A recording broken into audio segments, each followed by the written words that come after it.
Y de un país en ebullición nos vamos a una región en ebullición, porque el Medio Oriente, ya sabe usted, tiene de todo.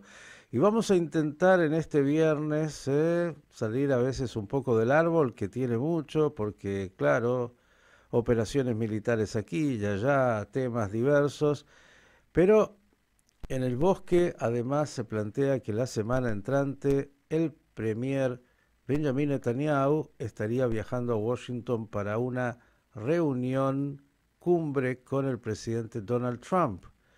Y claro, ahí seguro van a tener una agenda muy amplia entre temas de seguridad y defensa, monitorear qué está pasando en Gaza, en Líbano, Siria, Yemen, Egipto, Qatar, le parece poco. Además van a hablar de Irán y qué se hace con Irán y de Arabia Saudita, que va a ir a visitar Trump justamente muy pronto. Todo esto y más, mire, todo eso y más es lo que tiene que tener alguien en Israel para poder mirar esa geopolítica tan compleja que además en el día a día tiene todos los agregados.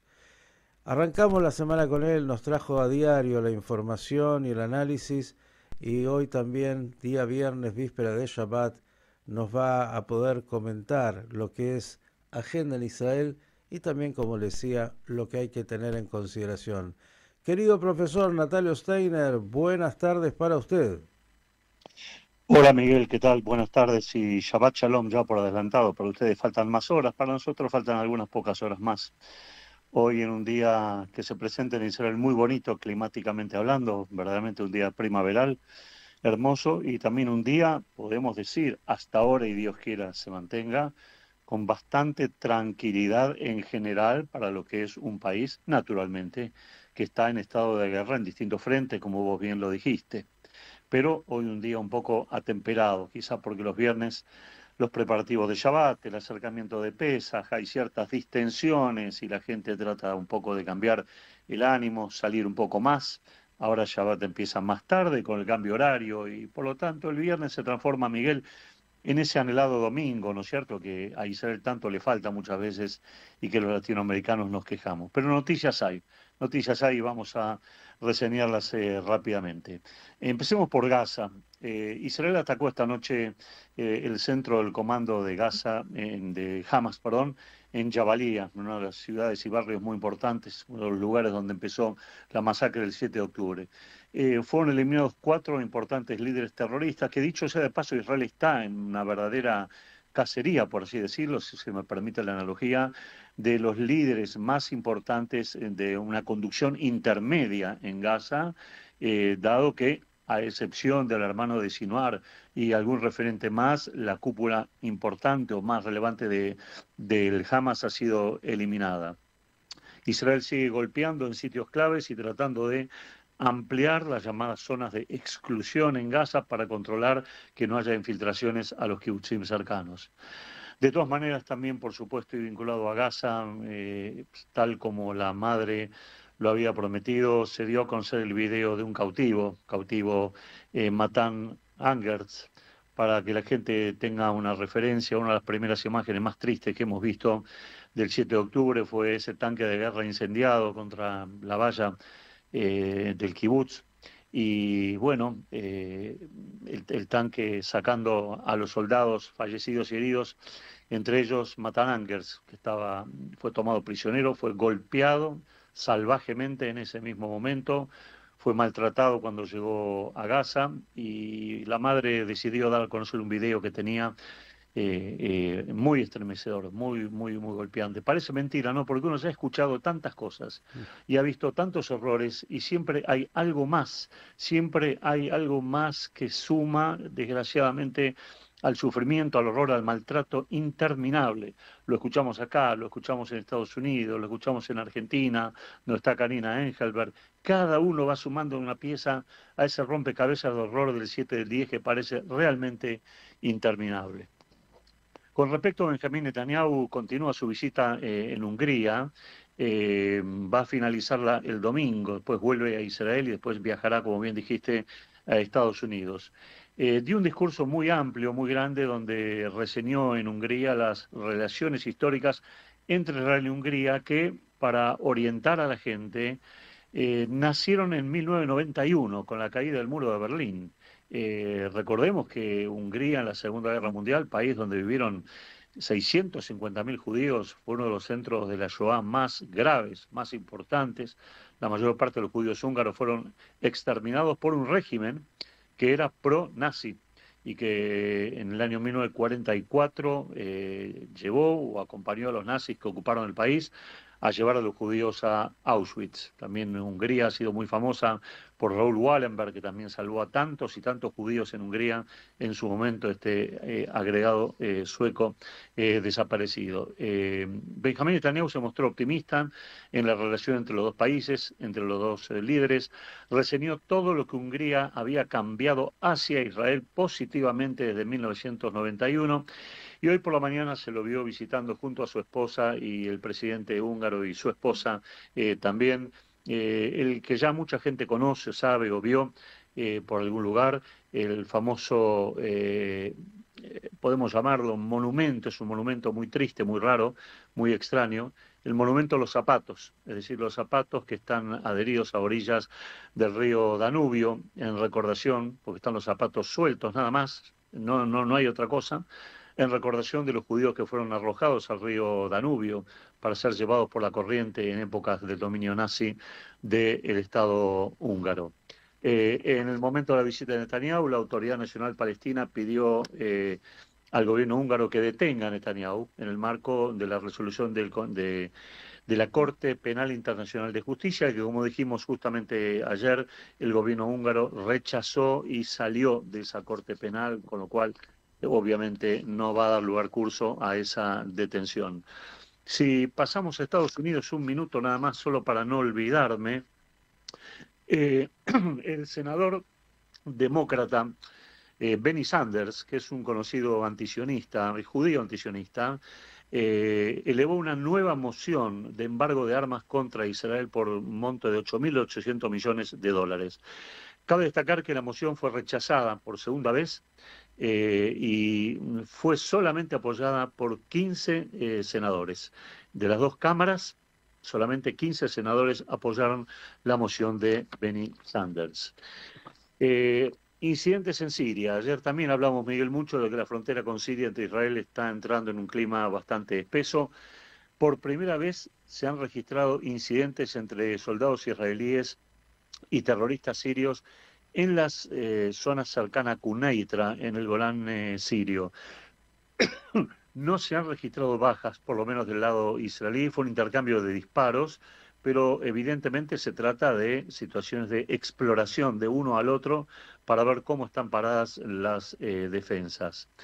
Nicaragua, país latinoamericano, retiró la demanda contra Israel en la Corte Penal Internacional de Justicia, esa corte que acogió la demanda de Sudáfrica, de España y creo también de Irlanda, si no me falla ahora la memoria. Nicaragua decidió retirarse. Me parece que Colombia también se ha sumado a esa demanda, pero no esperemos que Petro haga semejante acción. Un dato más de Estados Unidos que no es un tema menor, en esta última semana y media o un poco más quizás, 140 aviones de carga portando armas de todo tipo llegaron a las bases norteamericanas en Medio Oriente. Esta es una señal incontrastable del aumento de las tensiones justamente con Irán. Un Irán que da una prueba interesante de distensión. Según fuentes iraníes, habrá que creerles o no, pero la fuente existe. Según fuentes iraníes, Irán ha comenzado a retirar asesores que estaban en Yemen, asesorando a los hutis.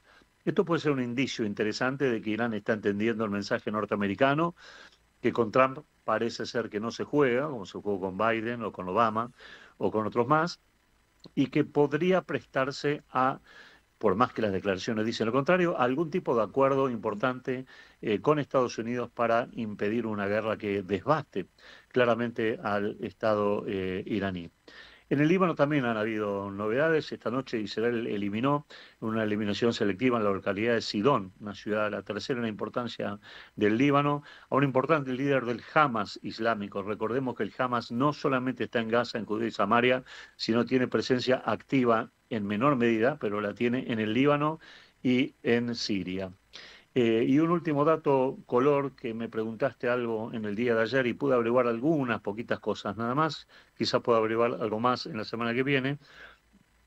Alguna consulta que hice con dos operadores turísticos respecto a dónde van a ir a pasear ciertos israelíes o algunos israelíes en Pesach, qué destinos preferidos tenían en el exterior.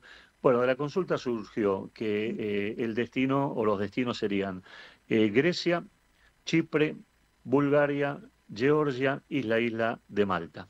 Lugares bonitos, naturalmente sí lo hay, y en general lo que caracteriza a estos lugares es una escasa presencia islamista y posiblemente que los turistas que vayan se eviten dolores de cabeza o momentos desagradables en función de lo que está pasando con el antisemitismo en el mundo. Ya no tanto Francia, ya no tanto España, ya no tanto Italia, sino países mediterráneos muy cercanos. Bulgaria, bueno, no lo es, pero países muy cercanos básicamente a Israel. Miguel, esto es todo por hoy de mi parte. Fantástico, como siempre, Natalio. Más que algunos, serán unos miles, como siempre, los que van a aprovechar Pesaj para salir de Israel, distenderse. Esperemos que sea con disfrute y sin situaciones, como bien estabas adelantando. Y un tema que quedó, pero bueno, también es ya parte de la agenda que seguramente van a tratar Trump con Netanyahu, es el tema de los aranceles, porque bueno, esto golpea a todo el mundo y también incluso a Israel cuando Estados Unidos ha planteado aranceles del 17% a los productos israelíes, Israel planteó el cero, todo un tema ahí con el IVA y situaciones que, bueno, en lo económico traen algún tipo de preocupación, pensando que se va a resolver seguramente en las próximas semanas. Sí, es probable que sí, particularmente porque Israel importa, exporta, mejor dicho, a los Estados Unidos una gran cantidad de tecnología de punta, y por lo tanto eso es algo que en algunos ámbitos Estados Unidos no lo posee y las barreras arancelarias en ese sentido serían bastante menores. No así algunos productos primarios, obviamente que también Israel vende a Estados Unidos, que me imagino habrá que discutirlo. Con Trump todo hay que hablarlo y hay que hablarlo seriamente, pero no cabe duda que estamos, o el mundo está, en una guerra comercial importante. Ya hacía referencia antes el informe de Estados Unidos, que Trump ha decidido fortalecer la economía norteamericana al costo de reducir naturalmente las importaciones y gravar aquellas que evidentemente son objetos suntuarios para los norteamericanos. Es un frente no menor, de todas maneras, más allá de las preocupaciones de Israel en este caso, hay otros países mucho más ocupados y preocupados en este Ujú. sentido, China, Japón, países europeos. Habrá que ver cómo evoluciona todo esto también. Siempre el bolsillo parece tener, si no la última palabra, a veces la penúltima palabra en nuestros tiempos. Y Federstein y Ulrich van a pasar Shabbat en casa, no podrán salir, de acuerdo a la información, se confirmó. Hablo del famoso Qatar Gate y los asesores de Netanyahu. Sí, van a tener unos cuantos días de prisión domiciliaria, no prisión activa, digamos una prisión, sino prisión domiciliaria, y todo el Qatar Gate cada día que pasa sigue siendo más oscuro.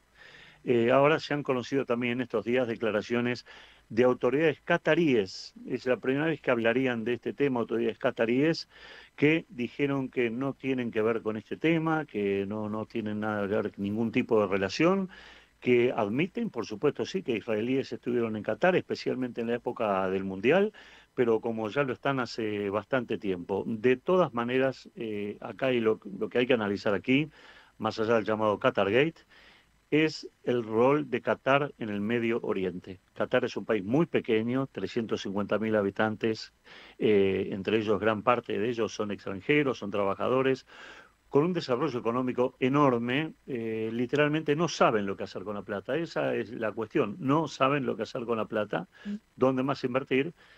Pero es un país muy desprestigiado desde el punto de vista de los derechos humanos y ciertas apoyaturas y aliados como Irán. Por lo tanto, Qatar invierte en lo que acá en Israel se da en llamar el terrorismo mediático y el terrorismo de alguna manera, no de armamento, pero sí de político, de proyección en lo que tiene que ver a ciertos grupos. Un poco como lo dije ayer, lo dijo Netanyahu, en realidad yo lo cité. Qatar es un país problemático, que todavía no alcanza quizá la definición de decir que es un país terrorista, pero claramente apoya al Hamas, ha financiado al Hamas y hay que ver hasta dónde va a llegar esa relación, dado que Qatar está jugando un rol importante y no lo podemos negar en la mediación para ver si se puede avanzar en la liberación de los rehenes. Yo me siento un poco pesimista en este sentido porque el clima y los tambores de guerra en la Franja de Gaza cada vez suenan con mayor estrépito, Miguel. Agréguele, por favor, terrorismo académico. Qatar Sí, financia todo lo que tiene que ver sí, sí. con una política anti-israelí, pero ahí es parte de lo que seguramente algunos quieren ocultar en Israel, porque, claro, no es que Israel no sabía, sino que ha jugado ahí un partido bastante complicado. Algún día la comisión estatal que llegará va a tratar seguramente de poner un poco de luz sobre este tema. Mientras tanto, también algunas delegaciones judías del mundo que llegan a Qatar para todo tipo de actividades, no importa si a una cuadra están los líderes del Hamas que son refugiados en las lindas instalaciones que tienen ahí. Pero este mundo complejo y de contradicciones es el que tenemos, por eso usted ahí, gracias a Dios, pronto tiene Shabbat. Olvídese, por favor, no sé cómo, pero haga un break, cierre todo y un día, por lo menos, tómese para poder sentir que hay otra realidad más allá de la agobiante guerra y todas sus derivadas en el Medio Oriente. Natalio, agradecerte enormemente. Te esperamos para iniciar la semana, Dios mediante el lunes. Por el momento, Shabbat Shalom Mevorach, un Shabbat también tranquilo y que el lunes tengas buenas noticias para compartir. Muchas gracias, Miguel, que esté muy bien y Shabbat Shalom para todos y un gran saludo para todos los oyentes en la Argentina. El profesor Natalio Steiner con el panorama de noticias de Israel.